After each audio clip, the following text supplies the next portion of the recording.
breaking down the Vikings from the perspective of a former NFL General Manager of the Year. It's Jeff Diamond's Purple Report, presented by your select Minnesota Buick GMC dealers. Welcome to Jeff Diamond's Purple Report, brought to you every Monday and Thursday during the Viking season.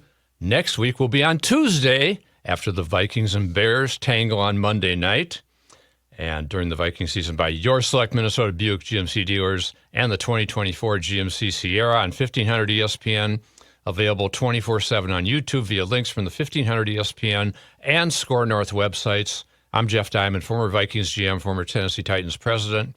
Our producer is Sam Bird, does a great job getting us on the air, pulling all these great highlights, and there were lots of highlights in Sunday's win over the Atlanta Falcons, Sam. There was. I had to do 3 cups of coffee today, Jeff. That's how. It was a lot of work to get these ones going, but we got them.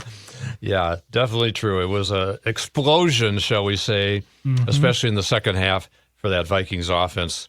Sam Darnold continuing his resurrection as an elite quarterback in the NFL and kind of creating more conversation every week about what are the Vikings going to do next year at that spot. Are they going to be able to re-sign Sam Darnold? Are they going to let him go and turn it over to a rookie second-year guy in J.J. McCarthy, who hasn't played this year except in preseason?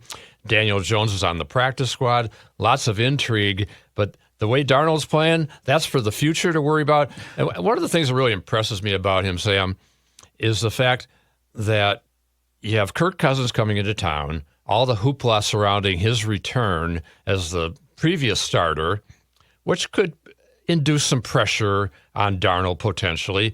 Daniel Jones is in the building now. The McCarthy thing has been sitting there all year, and he is playing better than ever.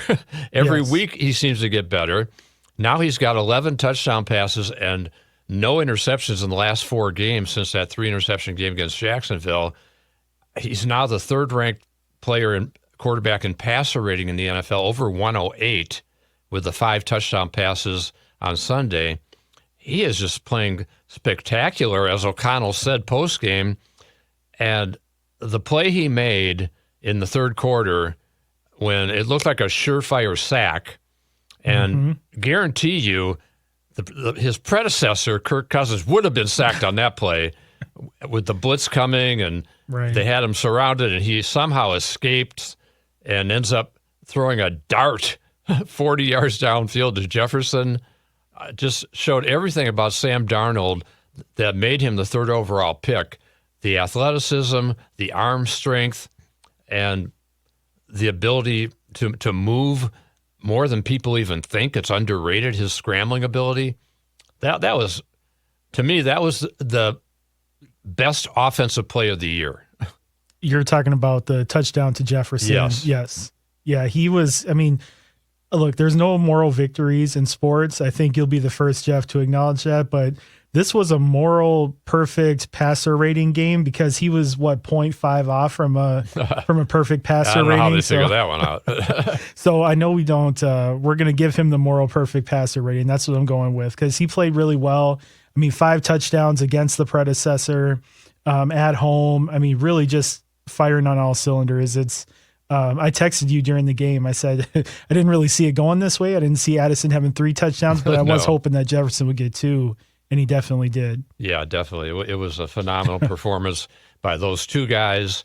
And you certainly can't underrate the supporting cast that Sam Darnold has here compared to his early years in New York or Carolina. The fact that he's got basically 2 number 1 receivers, more or less, in Jefferson, the best receiver in the league, and Addison, who's now coming on strong and had a great game. He had a great game the last time against the Bears, who the Vikings will face on Monday night. And you look at T.J. Hawkinson, a Pro Bowl tight end. You look at Aaron Jones, who's been a Pro Bowl running back and had a much better game on Sunday, running the ball really hard, but protecting the ball. I was impressed with his performance in the game. And then you talk about the offensive line. Yeah, they lost Christian Darrisaw. Cam Robinson doesn't look like he's getting beat a lot. No, he does not. For one thing. And the interior offensive line, still a bit of a concern, picking up blitzes and got nailed again on Sunday with one of those delayed blitzes that was effective for Arizona. And and the Falcons were able to do that too. They sacked Darnold 4 times, but only once in the second half. So the pass protection, a little up and down, getting better. It's still a concern of mine going forward and into the playoffs against some really potential elite pass rushing teams like the Eagles that they could well run into. We'll see how it all plays out. But for now, they're very close to clinching a playoff spot. They've got their 11th win. They're 11-2. One of the, if not the surprise team in the NFL, and just a tremendous season, and a credit to the coaching staff, the players, and the great job they're doing. Let's go to our highlights, courtesy of Fox, and Joe Davis and Greg Olson were on the call at U.S. Bank Stadium for the return of Kirk Cousins to face his former team. Started out really well for Kirk on that first drive, and here that drive culminated in Tyler Allgeier's 6-yard touchdown run. Gave him a little bit of a lukewarm reception. Allgeier's first carry is a touchdown run. What a start for Atlanta. Tyler Allgeier plunges over the right side for the score. Now, the Falcons have a very good offensive line, very highly paid offensive line, and they did a good job in the running game on that Vikings defense that came into the game ranked first in run defense. Now they've slipped to second because they gave up 158 yards rushing in this game, 154 to the Cardinals last week, an area that I'm sure Brian Flores wants to shore up. And I think part of the problem, a little bit hidden under the radar, has been the loss of Ivan Pace Jr., one of their leading tacklers and a very good run stopper. He's been out with that injury that he has. I think it's a hamstring, and he's got to miss 2 more games now. So that's a concern heading into the Bear game. But the Bears, they're a mess right now. They lost their 7th straight to San Francisco, got blown out, had basically no offense in the first half, and Caleb Williams sacked another 7 times. He's now been sacked, Sam, 56 times this year. The Bears have given up sacks, the worst in the league. So the Vikings, who only have 1 sack in each of the last 2 games, yet they still rank 4th in the league with 41 sacks. But I'm sure they're going to be licking their chops this week trying to get to the quarterback. But so the Falcons on this first drive, Kirk goes 4 of 5 for 53 yards, gets off to a good start, thinking, kind of like the start of the Arizona game. But as it developed, the Vikings got a big 4th down stop on the next Falcon drive, and then they took over from there, very quickly moving down the field. 2 plays, and here's another exciting play: a 49-yard touchdown pass, Sam Darnold to Jordan Addison. He said, "I'm glad they sat you down because you look like you needed it, son." Darnold given time. Arm was hit as he let it go. Addison adjusted and finds himself with a touchdown. And that's really an elite play by Jordan Addison to adjust and track that ball in the air. The Cardinals DBs were pretty awful in this game, honestly, and on more than 2 or 3 occasions, they got so many big plays. And they've got some elite safeties in Bates and Simmons, but those corners did not play well. Mike Hughes, the former Viking first-round pick, got nailed on a long pass interference call. And the Vikings at this point have tied the game up. Second quarter, and things start to get a little shaky for Kirko. And here's an interception by Josh Metellus. And watch the double clutch by Kirk on this play. But he has such a respect around the league. They had no question he'd bounce back. Blitz picked up by Robinson, so Cousins has time, but he's picked off by Josh Metellus. That interception does not result in points, but later in the quarter, and this was just a weird sequence of events that worked in favor of the Vikings, and part of it was Atlanta awful on penalties in this game. 12 penalties, 127 yards, at least, I think, 4 offensive holding calls, 3 false starts, the crowd noise again making a big impact, which I'm sure will happen on Monday night too, with the crowd really amped up for this Viking team that's now won 6 straight. But on this drive, there were a couple big penalties, a 47-yard pass interference on Mike Hughes trying to guard Jordan Addison, who had him beat on the play. And the Vikings end up kicking a field goal on this drive by Will Reichard, and there's a holding call on the defense for basically tackling the long snapper. Yeah. And it gives the Vikings a first down. They take the points off the board. That ends up being a big, big play in the game because the Vikings, 2 plays later, score on this touchdown pass to Justin Jefferson. It's his first time hitting the end zone since October 20th. Have to snap it before the 2-minute warning. Bringing pressure. It's picked up. Darnold, end zone. Jefferson, touchdown. Justin Jefferson, his first touchdown in 2 months.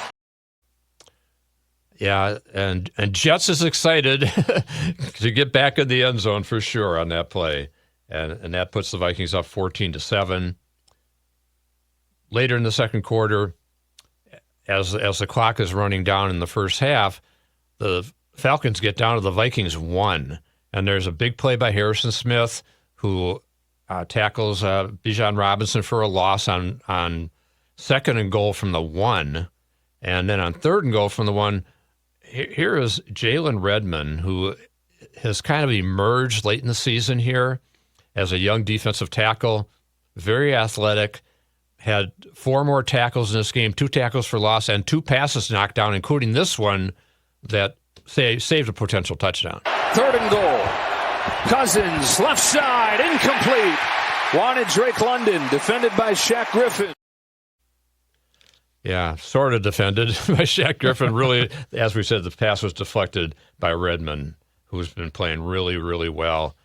Gabe Murphy, another young guy who came in, made some impact in this game. Dallas Turner, the first-round pick, had a pressure, had a couple of good tackles on run stops. I've been saying all along, I expect him to make a bigger impact as the season goes on, as he kind of gets it, and it looks like that's happening, and that could be a big, big boost for this Vikings defense that already has some elite edge rushers. We know that with Jonathan Grenard, Andrew Van Ginkel. Pat Jones actually sat this game out with an injury, and Ward has been effective at times, and so Turner's been kind of the fifth wheel there. Mm-hmm. I think that's going to change as the season goes on. So before we go to the second half, I want to talk about our great sponsor, the Select Minnesota Buick GMC dealers. There are trucks, and there's the truck, GMC Sierra, with available features like the V8 engine, the ultimate luxury interior, and, of course, the available world's first 6-function multi-pro tailgate. GMC Sierra, not just any truck, the truck. GMC's continued commitment to professional-grade engineering is on full display at your Select Minnesota GMC dealers. Stop by and choose from our wide selection of colors, models, and trim levels. Our friendly sales professionals are ready to work with you, so you drive home happy with not just any deal, the deal. So come take a test drive today. We are professional grade GMC. Well-qualified buyers get 0% APR on 2024 GMC Sierra light-duty models. See your Select Minnesota GMC dealers today. Length of contract limited. Some customers will not qualify.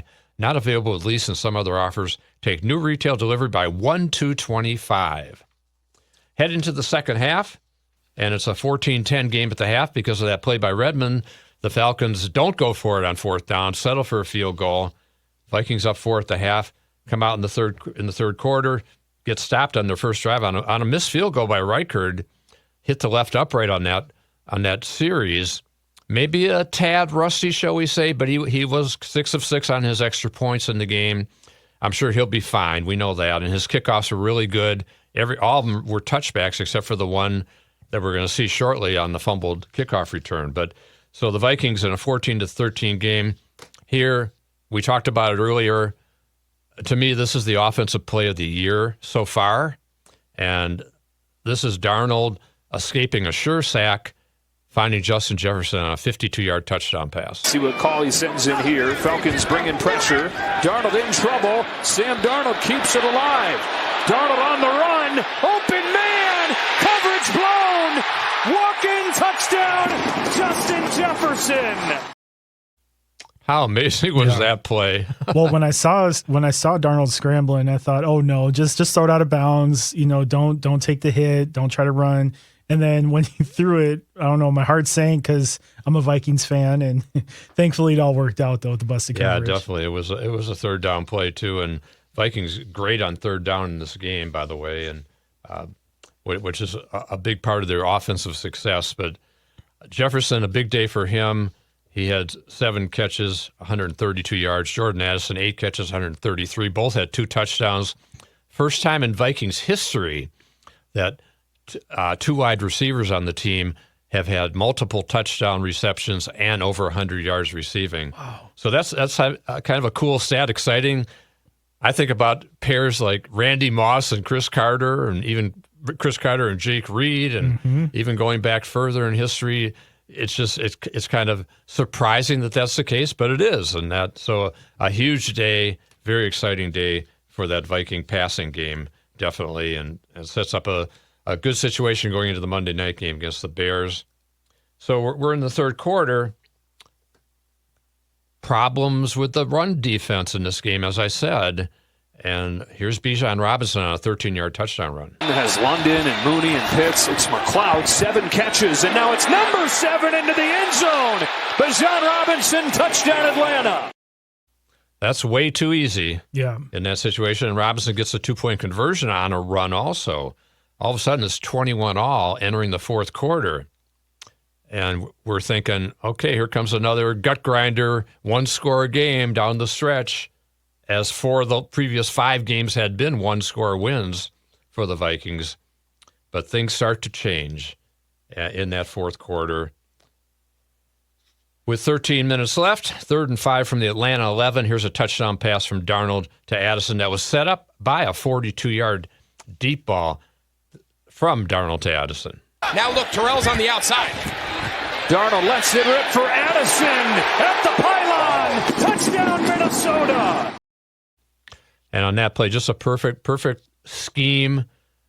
Got to credit the coaching staff led by Kevin O'Connell, the way they scheme up to get Addison one-on-one. You could see in that situation the safety was drawn to Jefferson coming inside as they're lined up on the same side. I really liked when they have Jefferson in the backfield and he's motioning out and trying to get one-on-one coverage, which was the case on the touchdown catch earlier. But these coaches, they know what they're doing with the schemes and how they're going to work to get these guys open. It'll be. I think it's going to be really interesting in the Bear game to see how the Bears play it. The last time, that 30-27 Viking win in overtime, that they had the game in hand and then had the botched onside kick by Johnny Munt, or wouldn't have been that close at the end. But as it turned out, in that game, the Bears played 2 deep safety all game long and really bracketing to protect against Jefferson making plays. He only had 2 catches for 27 yards, and we'll preview that game on Thursday night on our show. But Addison went off with a huge game because he had single coverage all game, and he was able to beat his guy. We'll see if the Bears play it that way again. Hockenson also had a huge game that last time, over 100 yards in that Bear game. So that'll be something to watch come Monday night. But as we continue through, and the Vikings at this point, here is what I would call just as big a play as the Jefferson touchdown catch in the third quarter that gave the Vikings the lead.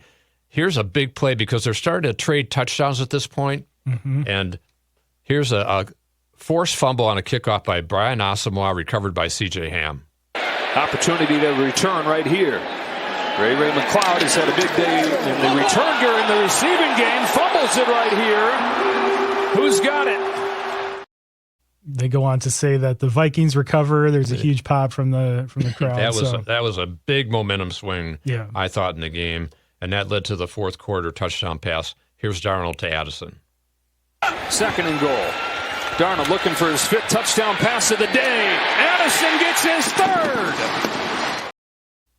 He's so pinpoint with his passing all day. Addison catching the ball well. I think he's making a big jump in his ability this year, and he had a good rookie season. He looks even better this year, playing really well.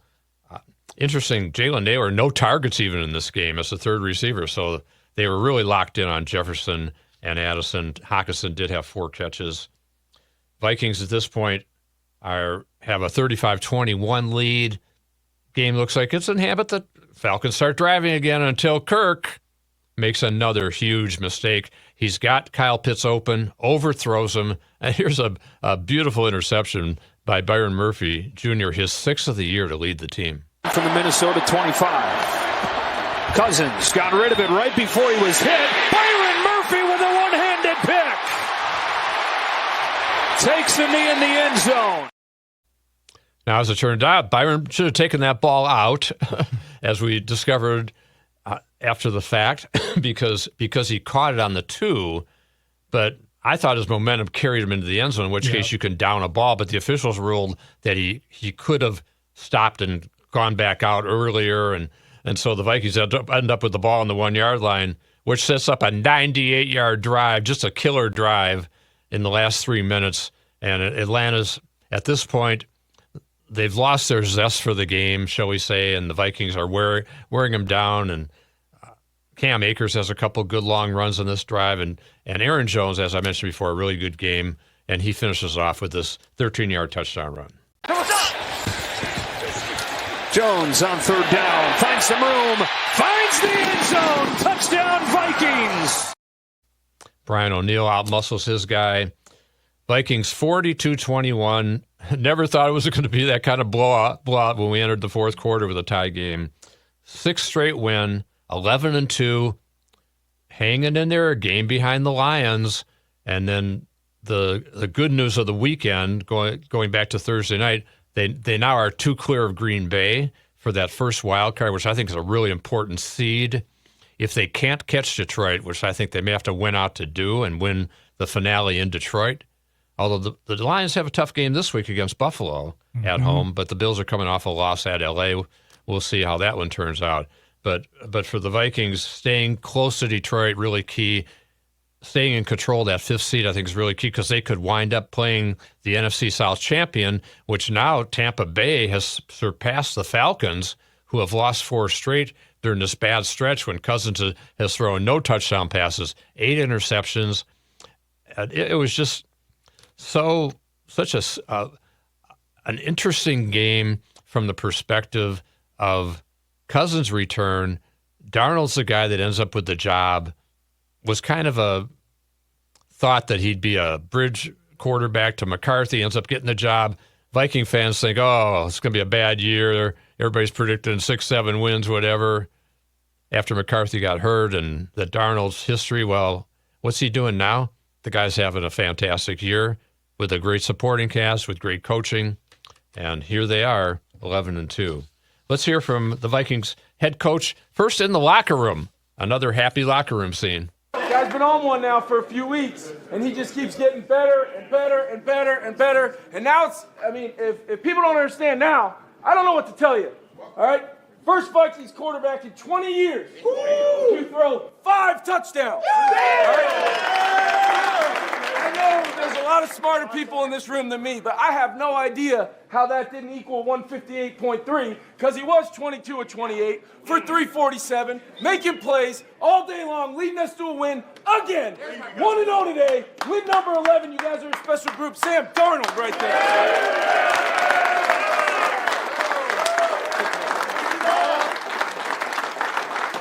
Fellas, we've got a week coming up in the division where we get an opportunity to go 1-0. We get an extra day.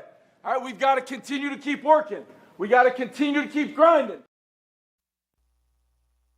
And Kevin O'Connell post-game also talking about how this game with the Bears will be very important. Really proud of our team. That's a talented, well-coached team over there. I think Raheem does a really great job, and one of those people that I've been fortunate enough to work with. I have so much respect for him and talented team for sure. But I just felt like, winning the turnover battle was huge for us, and then being able to, really put together a complete half on offense that included, pretty high-level things in the passing game, and then to have that 98-yard drive in a mode like that to go score. I think we grew up a lot today, offensively, and I think Sam Darnold, Justin, J.A. was pretty spectacular to just watch them. And it all comes back to little things, execution and the details at which they came to the game game with today. I think we're still improving as a team. And there's going to be a lot of things we've got to get cleaned up, and we got an extra day here before a Monday night home game in the division, which will be very, very important for us. We're going to hear from Sam Darnold, Justin Jefferson, a couple other players, but before that, let's first hear from our great sponsor, the Select Minnesota Buick GMC dealers. There are trucks, then there's the truck, GMC Sierra, with available features like the V8 engine, the ultimate luxury interior, and of course, the available world's first 6-function multi-pro tailgate. GMC Sierra, not just any truck, the truck. GMC's continued commitment to professional-grade engineering is on full display at your local GMC dealer. Come take a test drive today and see for yourself. We are professional-grade. GMC. Well-qualified buyers get 0% APR for 36 months on GMC Sierra light-duty models.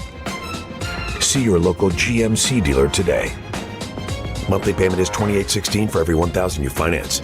Average example down payment 15%. Some customers will not qualify. Not available with lease and some other offers. Take new retail delivery by 12/2/24. Sam Darnold having just a tremendous year, as we said, and he displayed some emotion at the end of the game, kind of waving the towel to the fans and talked about it post-game. That was a lot of emotion for me. So I was just excited, man. I feel like I couldn't just sit there, and just kind of, stoic and, just straight-faced. I feel like I had to show a little bit of emotion for the fans and, gave them what they wanted. So that was a special moment for me. How many times can you remember yourself doing that after a game at any point in your college, whatever going? It's happened before, but very rarely. Yeah, very rarely does that happen. So what was the reason for the occasion today? Oh, I just felt the buzz and and that was pure, pure passion, pure joy, man. Just the way that we were able to kind of finish that game out, and even our defense there at the end, getting that huge stop. It was a fun game to be a part of. To have Jordan and JJ both get over 100 yards, both find the end zone a couple times, just how nice is it to have that kind of production? Yeah, obviously they're really good players, so to be able to find them whenever I get a chance to, is a benefit for the entire team. Justin Jefferson with that fantastic play where he was standing wide open and Darnold somehow escaped. He talked about that play after the game. I seen it after the fact. I didn't see it during the route, but just his mobility, just being able to, dodge that sack and being able to move in the pocket and scramble around and still having his eyes downfield to find me. That's special. That's something that can't really be taught. That's something that, that's Sam. That's something that we seen early on in training camp, and we had the confidence to give him the starting job, and for him to come out and to do what he has doing for this season, and especially today, is unbelievable. And Jordan Addison, we've talked about, had a tremendous game, making so many big plays, drew the big pass interference penalty, 47 yards. Too bad they can't tack that onto his yardage. He would have been close to 200 in this game. But Addison talked about Kirk Cousins and his conversation with Kirk after the game. I just talked to Kirk and I said, appreciate you for everything. That was my quarterback my first year. He taught me a lot, so I will always be thankful for him. What did he have to say to you? He just said, keep up the great work. You're doing great. That's my boy Kirk. So, like I said, I'll always be thankful for him. 6 touchdowns for the offense. Just what is it? How good does it feel to be able to click on that stage? Like I said, I feel like that's what we're supposed to do. We got weapons across the board, the tight end room, the receiver room, the running back room, and then we got a great quarterback, so that's what it's supposed to look like. And Byron Murphy had his 6th interception. He ranks 3rd in the league now, leads the Vikings, and the team has 20 picks on the season, heading into this Monday night game with the Bears. Byron Murphy talking about his interception on Sunday. He knew we were going to be blitzing, so I just knew the ball was going to come out, kind of overlap the receiver, and then the ball just came into my hands. Just the kind of career you're having with so many interceptions. Is there something that you feel like you've done differently this year, or a way you've grown that's kind of allowed for that? I feel like, it's this team that pushes me. I would say the people in my room, we come here every single day, go to practice motivated to get better. And obviously, just staying locked in, that's the biggest key. But having a room like I have, I think they just, uplift me and bring me better. And then obviously we just work so hard, so that just, just shows on Sunday. Bears up next Monday night. We're going to preview that game on Thursday night. Bears got drilled by the 49ers 38-13 out in San Francisco. Caleb Williams sacked 7 times. Chicago season, even after firing Matt Eberflus, is not getting better. Some other big games around the league. Seattle, a big win over Arizona to take first place in the NFC West at this point at 8-5. Kansas City won the AFC West for the 9th straight year, I think, beating the Chargers on Sunday night. And so big games coming up in week 15. As we mentioned, it'll be the Bears, or the Bears coming to Minnesota. Buffalo's at Detroit. Green Bay at Seattle in a big game, too. So all big games in the division. So we will be back on Thursday to preview the Vikings and the Bears, the rematch of that 30-27 overtime win for the Vikings in Chicago. And this has been Jeff Diamond's Viking Purple Report, brought to you every Monday and Thursday, and next week on Tuesday, during the Viking season by your select Minnesota Buick GMC dealers and the 2024 GMC Sierra on 1500 ESPN, available 24/7 on YouTube via links from the 1500 ESPN and Score North websites. This is Jeff Diamond with Sam Bird. Everybody have a great week. We will talk to you on Thursday and preview the Vikings and the Bears.